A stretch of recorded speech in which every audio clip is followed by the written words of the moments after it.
Hey everyone, I'm Matt Iseman, host of Live Rescue, and today I'm joined by my Live Rescue analyst, registered nurse, New Orleans paramedic Dan Flynn, and of course, Captain Garon Mosby of the St. Louis Fire Department. Gentlemen, how are you guys doing?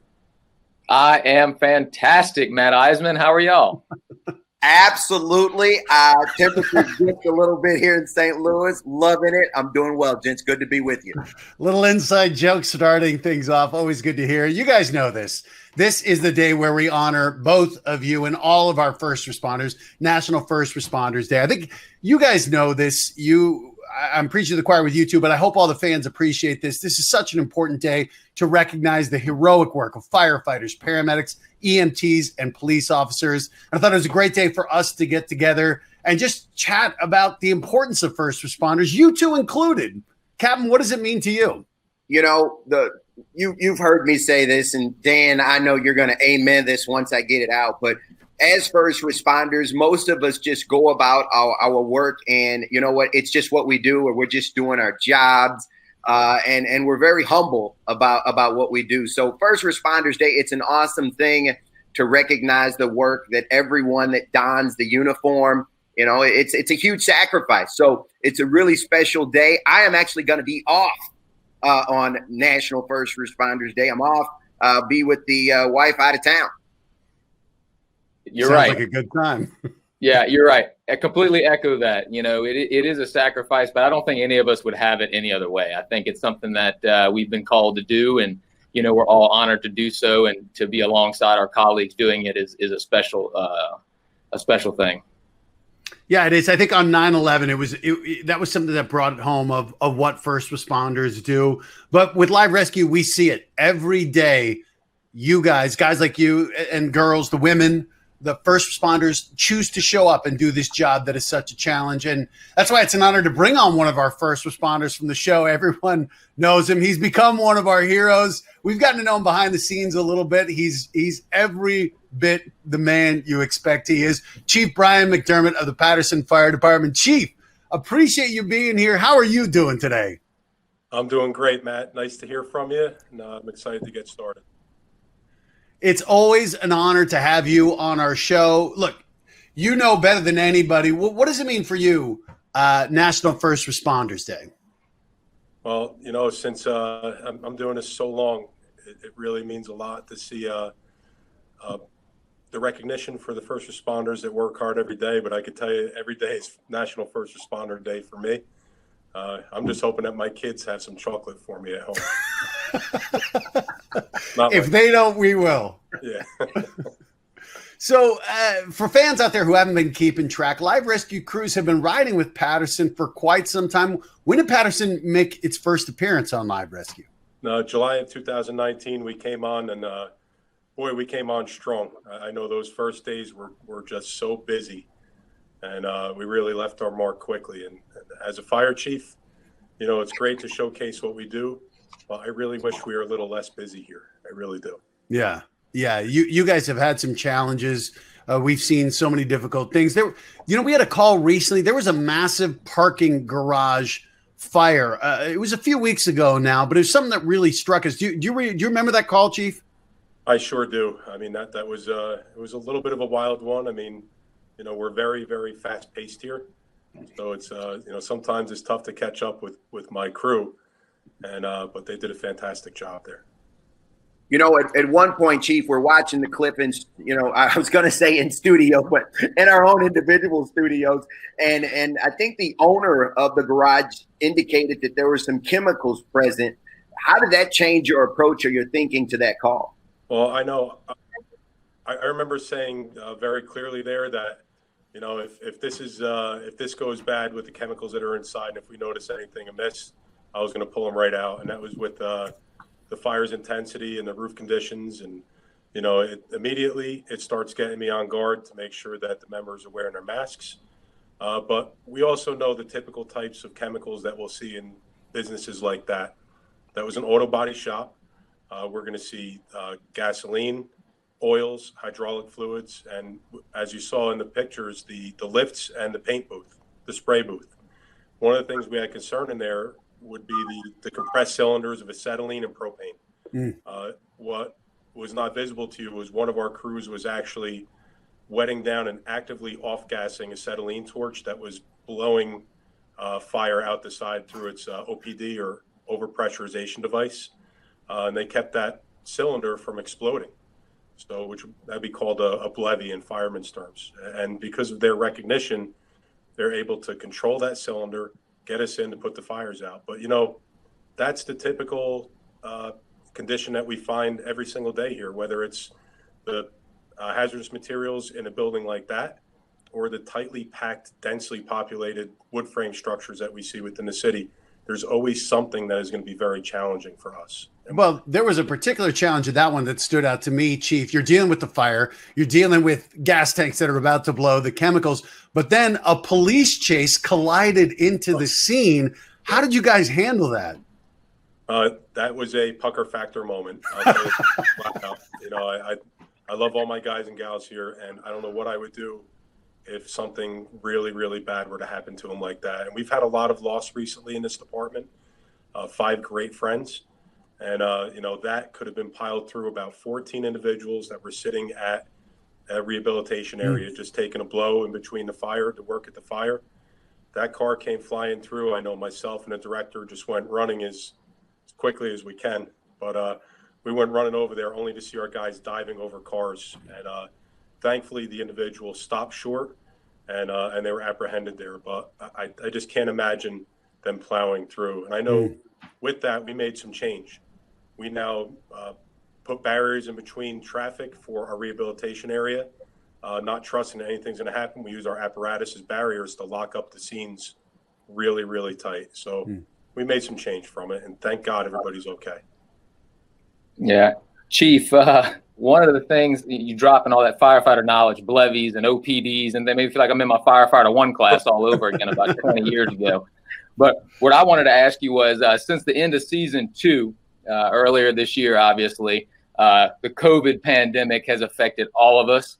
What can you offer in light of that regarding your department? How has it affected your department, your personnel, and maybe even you personally? Well, I mean, I personally, I had the sickness, and it is horrible.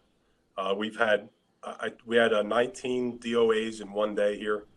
We had one of the highest transmission rates per capita in the entire country.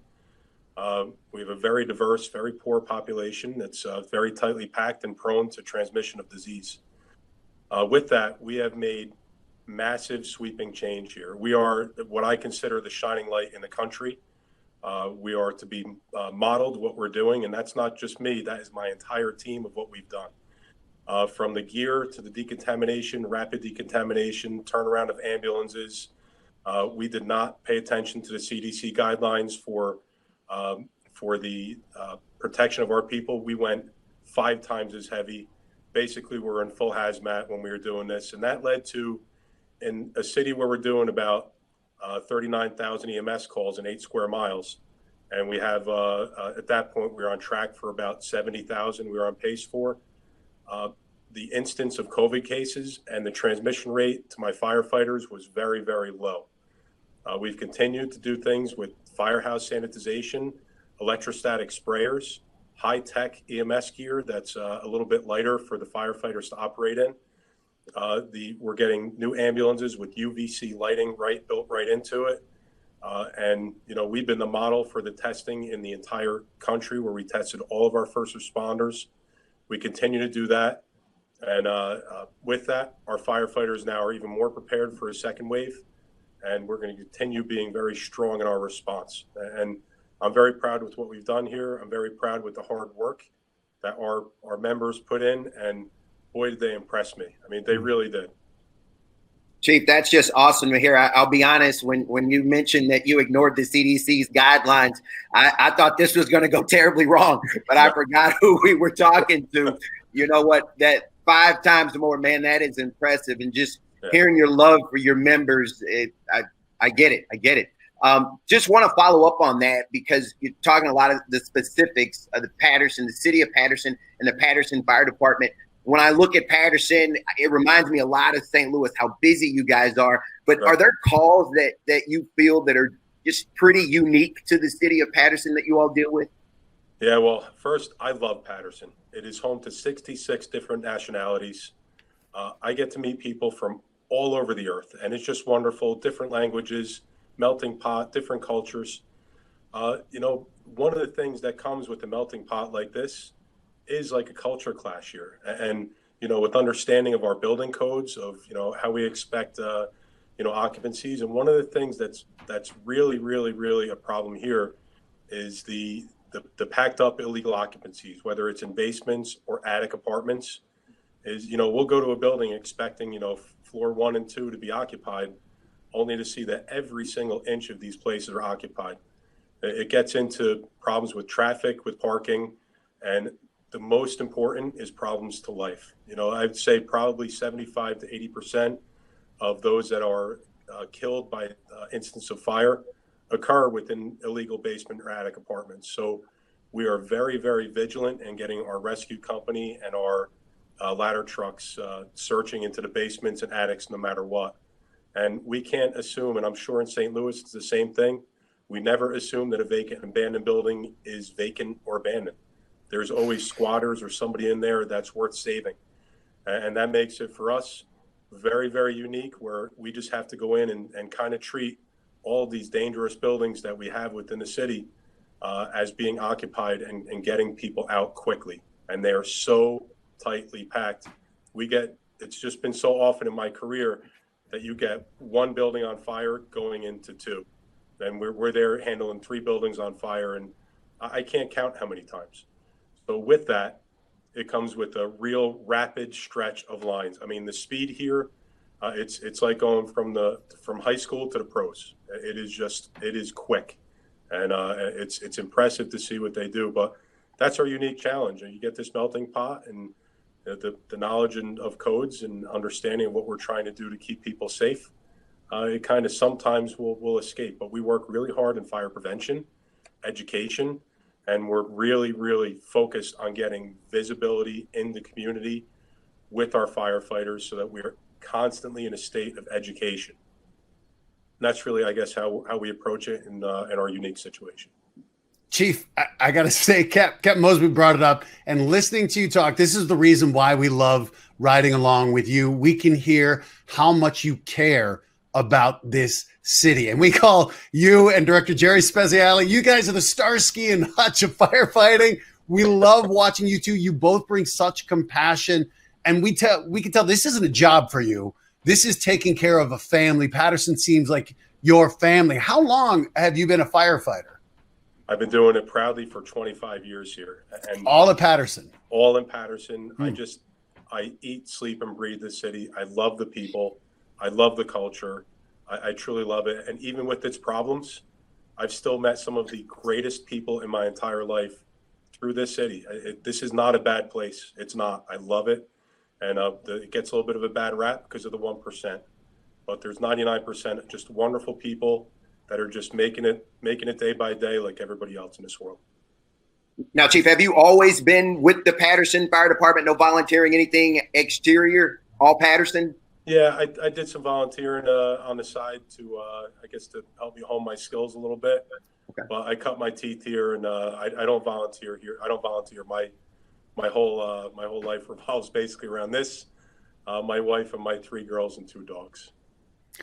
What was the inspiration? What made you want to become a firefighter? My brothers. My brothers are actually volunteers, and I came back from college kind of. I'm not going to be an accountant. And so they're like, why don't you try doing this? You can do it. I ended up taking the test here. I lived here in Paterson, and I took the test, and I was so blessed. I was hired from the day that I signed up. I was hired in 9 months. I was fortunate to have I had the 5th fastest recorded time in the state at that point for running the physical. And if you could believe it, at my spell, almost 300 pounds. But, back then it was a little bit different. It's 25 years of just, I would not change literally one day. I've been in the busiest, best companies my entire career. I was a captain of the rescue truck, which if I had to do it over again, I would have stopped right there because it was just my favorite place to be ever as a firefighter. And but I'll take what I'm doing now. It's very rewarding that I get to help my people succeed, and I get to really, I guess do some things I never thought I would do. I go from taking accounting in college to really hating it to running a $44 million budget. Yeah, but I still can't believe that, and I love it. So it's easy. They say you never work a day in your life if you love what you do. I've never been to work in 25 years. Yeah. A rescue truck, the firefighter's toy box, right? I mean, am I right, Mosby? Absolutely. I just wanted to go back to one thing you said about the 1% given a bad rap. Look, there's not a better group of people that we have on this program. I think the people of your department show what a great community Paterson is, first and foremost, and we appreciate all of them on there. We've gotten to know so many of them, including yourself. But as temperatures continue to drop, winter's on its way, speak to some of that firefighter knowledge you have. What should people remember as our temperatures drop, we get into the winter season? What's some safety tips you would offer your community or all of our communities as winter approaches?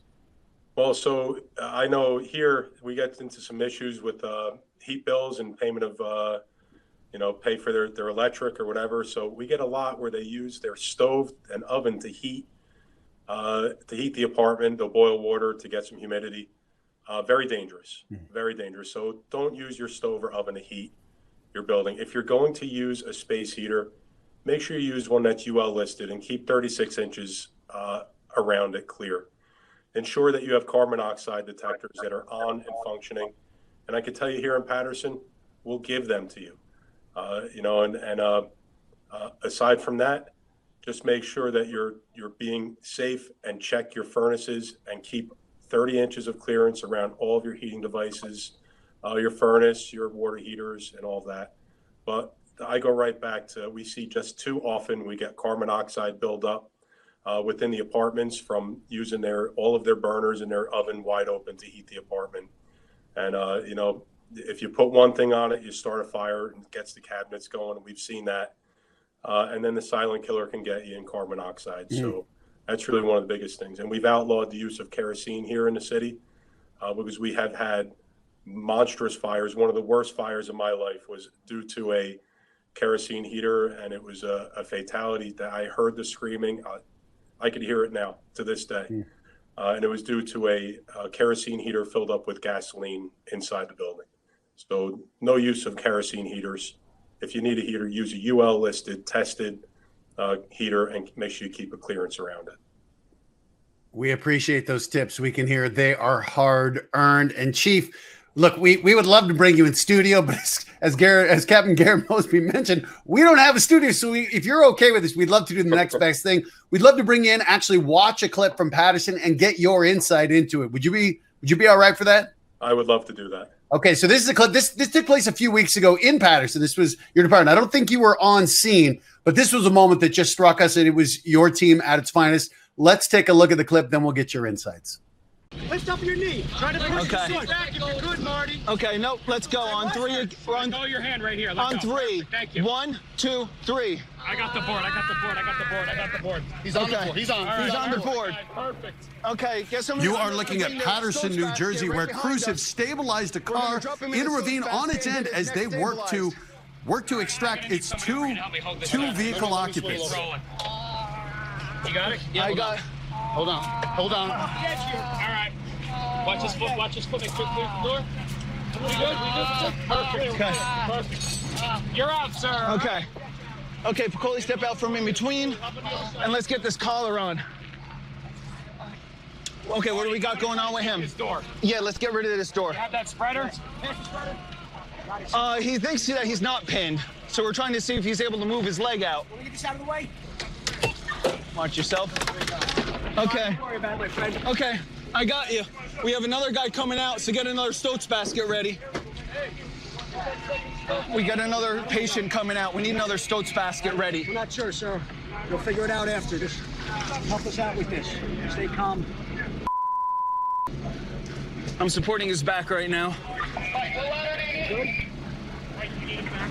Yeah. Okay, he's coming out. Push with your legs. Okay, hold on. Stay right here. We don't have another backboard yet. All right. Just stay right here, okay? I'm good. So where do you have pain right now? Hey, forget that. Forget about A little pain in the hip. In the hip? Yeah, and a little under. The right armpit there? Yeah. Okay, what's your name?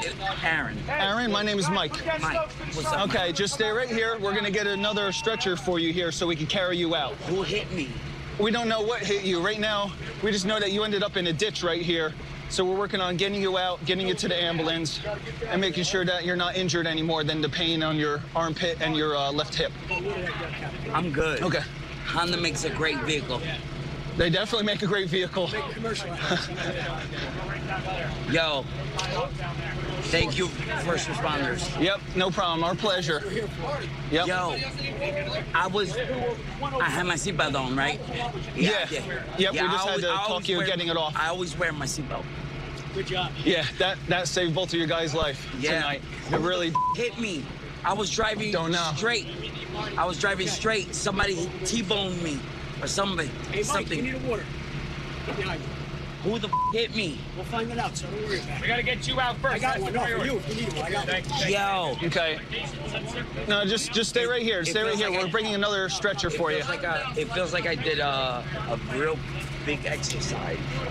Yeah, no, you're gonna have a lot of pain. Just stay right here with me, okay?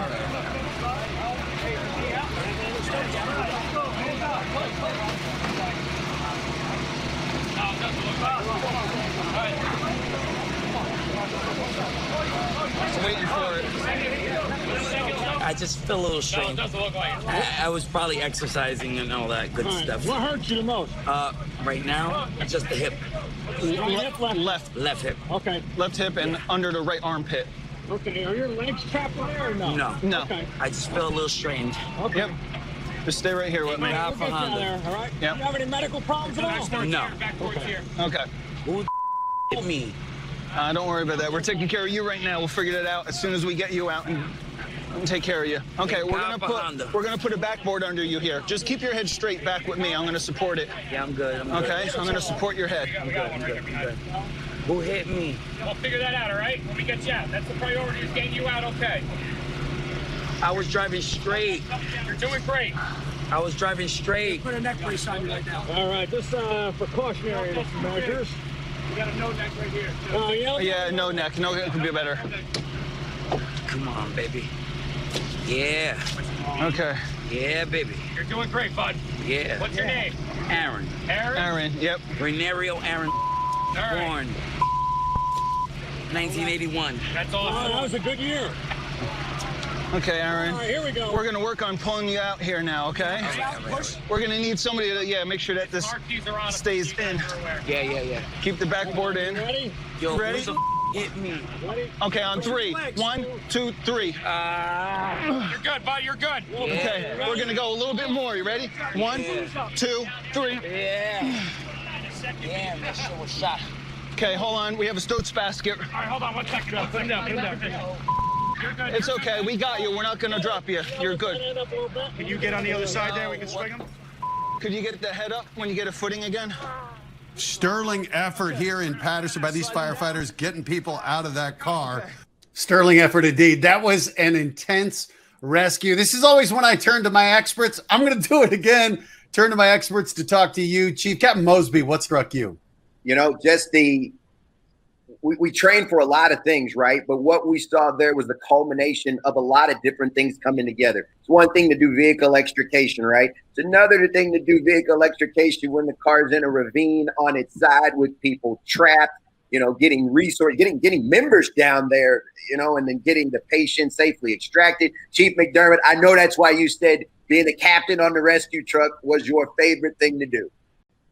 No doubt. I absolutely thrived on that. And as you can see, so does Captain Shear and Battalion Chief McCones, our special ops battalion there. They did a fantastic job. We are so fortunate to be in a cooperative called the Metro USAR Strike Team within the state of New Jersey. We're in a cooperative with 6 different rescue trucks throughout the region, all big cities.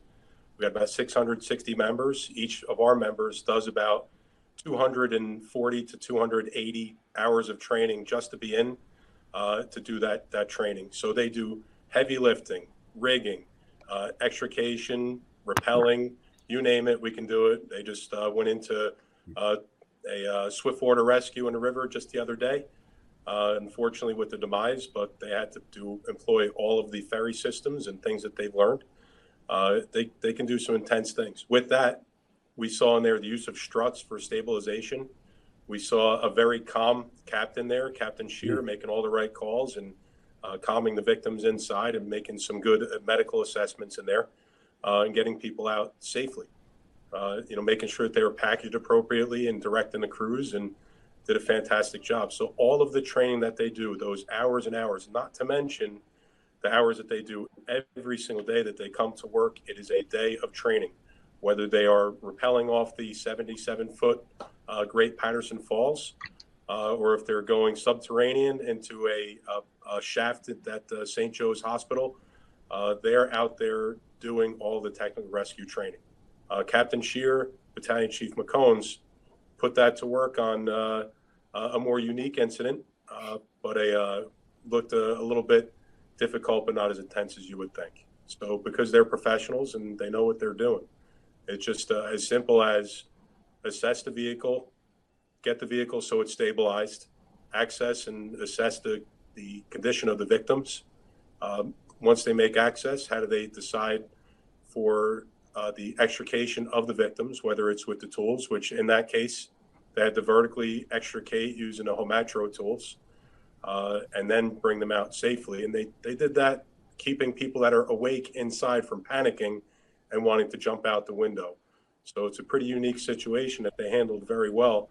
But they train for it. We actually will take cars with a forklift and put them up on a wall or crush them or turn them upside down. And, they'll learn how to do the extrications of trains and lifting trains, and you name it. They're doing it with the 50-ton jacks and all the locks and blocks and cribbing. And then they employed that to a smaller level, which they did a fantastic job and put everything together there.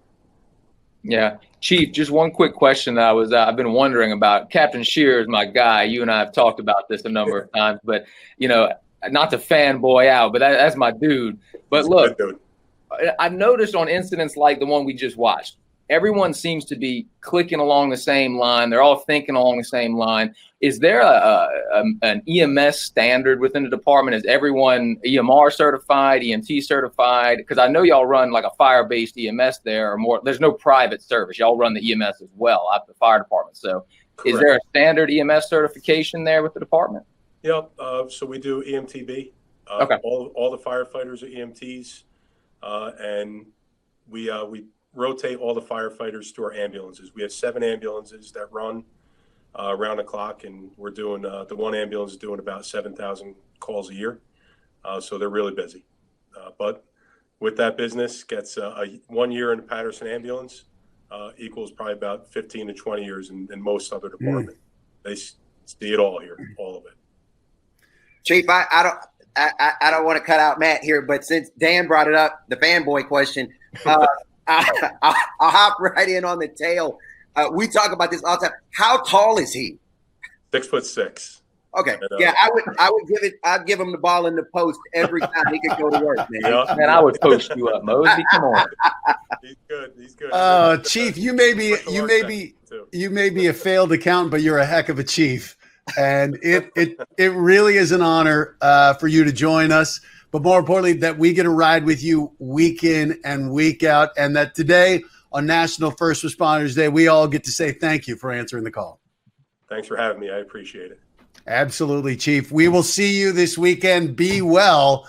Guys, I could talk to Chief McDermott all day long. That guy, we are so lucky to get to ride with people like with him, Captain Michael Shear, all the group, the first responders that we are getting to know and to love. And you see why that guy is a grade A stud. But now we got to talk about our fans, because we wouldn't have the show without you guys. We asked you to submit some first responder rescue stories. You guys came through with a ton of amazing stories. We're going to share some with you.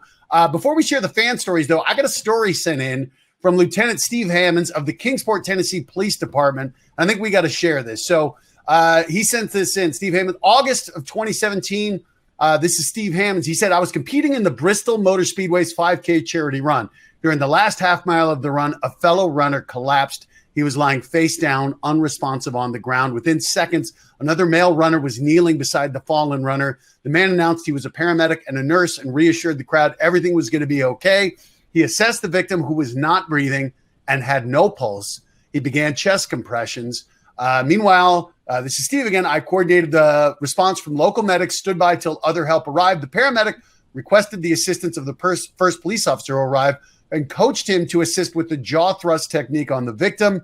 This continued until local paramedics arrived with a defibrillator. The paramedic engaged our local paramedics, continued his efforts until a strong pulse was regained and the victim was placed on the gurney and transported away. Not only were the on-scene actions of this paramedic impressive, they want to draw attention to his actions after the incident.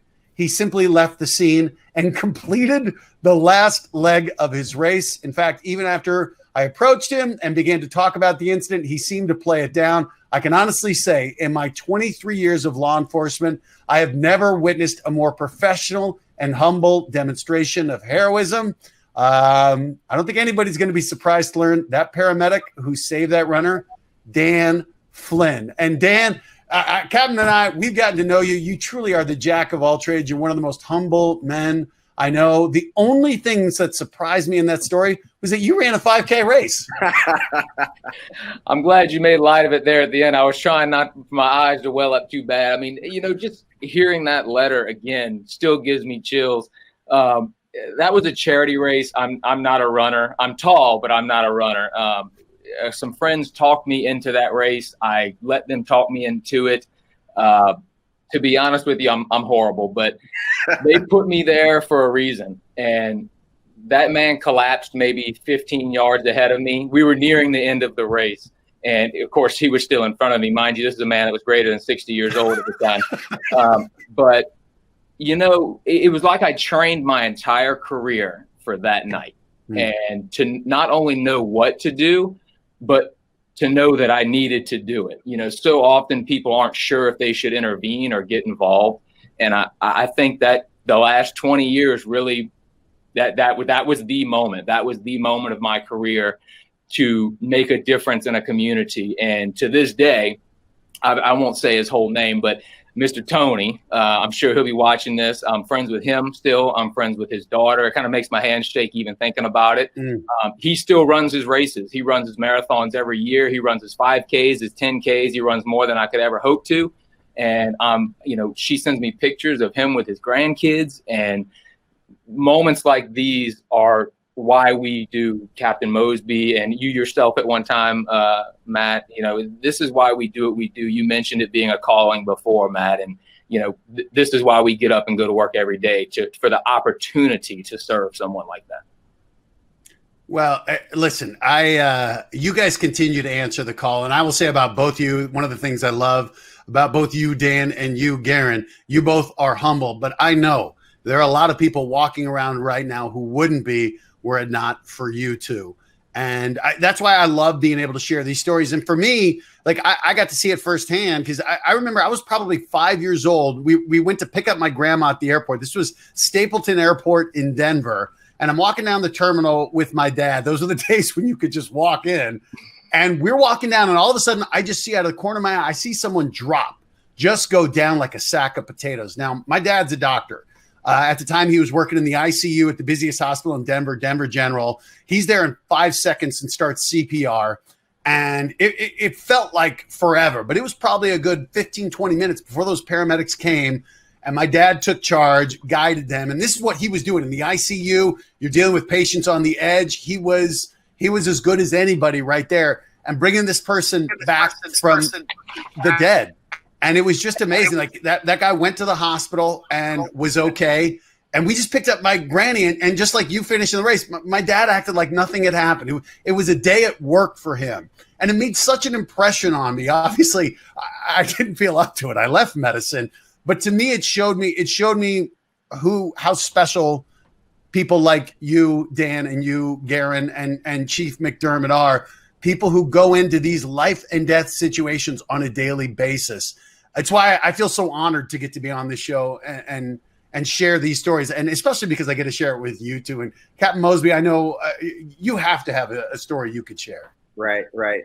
That's just awesome, Matt. Just hearing that about your dad and how afterwards you just moved on. And I said it at the beginning, like so many first responders are like, hey, we're just doing our jobs, right? So today is just excellent for that, just to recognize so many. Mine is actually being in need of a first responder because I was in Florida at a PIO conference and had just spoken to my wife, and it's, hey, I'm going to, jump in the shower, go out on the beach. And not 15 minutes later, I've got a phone call and I don't recognize the number. And normally I don't answer those, but for whatever reason, I answered it, and it's my neighbor from across the street. And apparently shortly after I'd gotten off the phone with my wife, our then 2-year-old daughter, she had put her in her chair for lunch.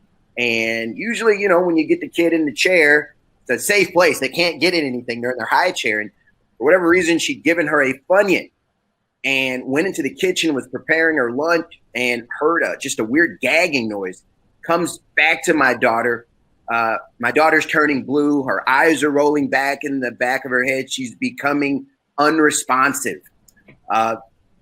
Maybe 2 weeks prior to that, my wife and I had discussed and gone over CPR, watched a video, practiced on a mannequin, and she tried doing some of the first maneuvers, ineffective. She bolts out the door, goes to the neighbors. The neighbor comes out. He activates 911. They call me. Truck 17, which is one of the closest trucks to my neighborhood, responds. Actually, the captain of that truck, I went through the academy with. So my wife's doing CPR, and I didn't mention this. When 911 was activated, Ann Grady, who is the 911 responder or the telecommunicator, a true first responder, is walking my wife, calming my wife. Hey, this is what you need to do. Walks her through it. Time the fire truck comes, the members take over. My daughter's coming back around. And long story short, I've said it on the show. Dan, you know this. Matt, you know this. CPR saves lives. So, not just being a first responder, but being in need of first responders. When I was helpless, I am pacing a hotel room in Florida, not knowing exactly, like, should I go to the airport? By the time I do all that, I can't help. So that's probably, I'm going to tell that story 1,000 more times. I'll tell it as often as I can. You'll hear it on Live Rescue again. But that's my life-saving story, thanks to first responders, including our telecommunicators.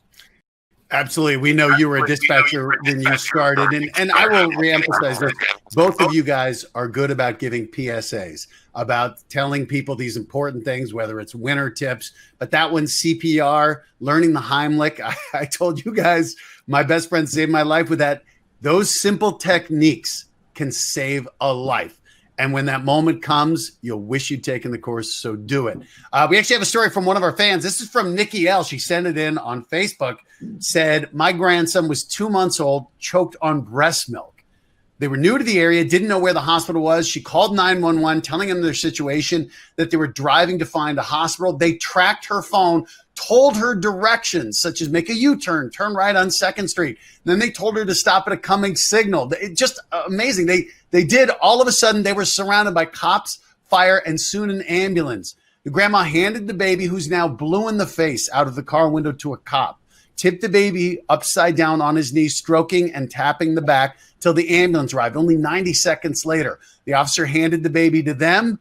Mom got him into the ambulance. The grandma followed them to the hospital. Every one of them, the 911 operator, police, fire, ambulances, doctors, she says they all saved her grandson.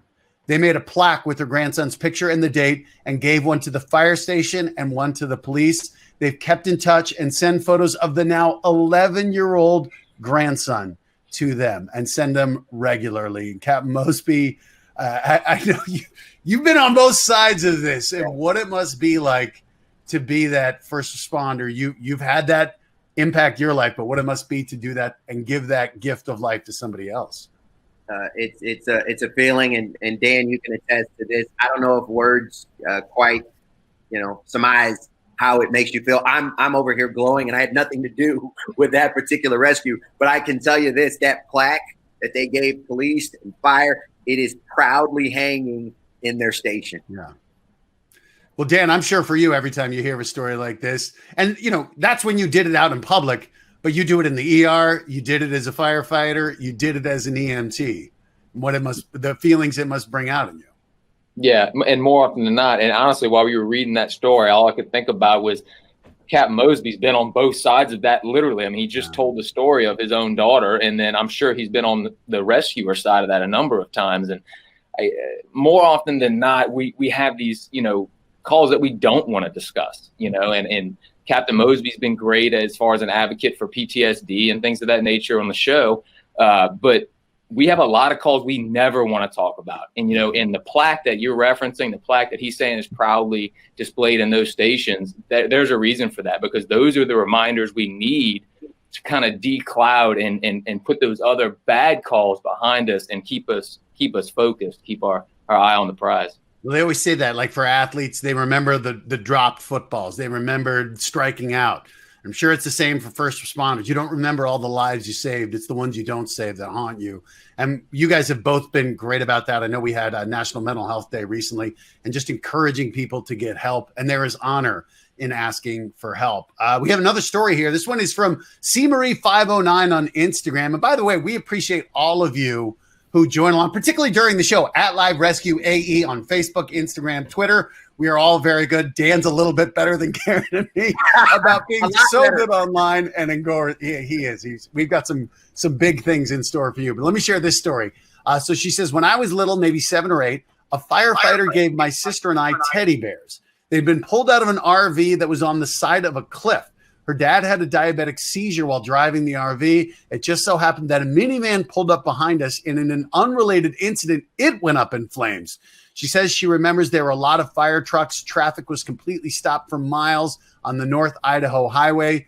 The day was made so much less scary because of that fireman who gave us teddy bears and calmly talked to us, taking us safely away from the precariously positioned RV and flaming van behind us. Thank you for all that you do, Captain Mosby. You were the one who said it. It really brought it home to me. You're in the customer service business. You are. And when you started that story, before I heard about what happened tragically, you led with a firefighter gave us teddy bears. You just have no idea, as a first responder, the impact we have on little people, on children, right? And we've seen that on the show. Just a couple of weeks ago, a firefighter on the side of the road after a car accident gave him teddy bears. I'm proud to say we've got teddy bears in St. Louis. So we got another story here. This is from Susan C. on Facebook. She says, my brother-in-law is a firefighter in Malden, Massachusetts, and I watched him in action at a fire. He walked out of the house with the family's dog and gave the dog CPR. She says, I will never forget it because it was my friend's home and her pit bull. That pit bull is still alive today because my brother saved him. And she says, he's my hero and my kid's hero. Dan, I know you're tearing up at this one. Anytime there's a little furry friend involved. Yeah. Matt, first, he's my hero too, because anyone that takes the time to learn CPR, to administer it to our furry family members, then they're my hero as well. It's no secret that I love the animals and that I'm an animal lover and that, I fan out when it comes to the little small ones. But, the firefighters out there, the EMTs, the paramedics, the police officers, all these people that take the time to learn how to care for the animals is really what's amazing to me. My pets are my family. I don't have real children like Captain Mosby, if you want to call it that, but my pets are my children and they mean the world to me. And to have those responders take the time to learn and understand that, it means a lot to guys like me. Well, these stories are just amazing. We appreciate everyone who shared them. And there's so many more stories. We want to say, if you want to see them, you can submit. You can click in. There's a link in the comments below. And as always, we want to thank everybody who joined us today. We appreciate you. You're the reason why we do this show. And Of course, it's National First Responders Day. We want to say thank you, of course, to all those who answer the call. And I want to say thank you to my good friends. You guys still do it day in and day out. You go out there, you put your lives on the line to help others. So Captain Mosby, Dan, Flynn, I say thank you. It's always an honor to be with you guys. Matt, you got us over here tearing up. Thank you for your recognition. But like, and I'm sure Dan will say this in a minute. It's an honor to do what we do, and I absolutely love it. Yeah, I completely echo his sentiments. I appreciate your kind words as well, Matt. Happy First Responders Day to everyone that's earned it, especially our telecommunicators, our true first responders. I'm grateful to be here with all of you, and by all means, go follow Live Rescue AE on all your platforms. I'm active, like they said. I'm happy to be involved. Ask questions, ask about whatever you want to know, and we'll do our best to get you involved. Thank you all. And we want to thank Chief Brian McDermott for joining us. That dude, we call Director Jerry Speciale the OG legend. Brian McDermott is right there. It is an honor to ride with him. I think we'll be with him this weekend. We'll see you then. Thanks to all who answered the call. First responders put their lives on the line to save the lives of strangers. This could blow the whole building up. See them in action live. We'll help you anytime. All new Live Rescue. Watch live Fridays at 9 on A&E. Hey guys, I'm Matt Iseman from Live Rescue. Subscribe to A&E for more videos and catch full episodes on aetv.com.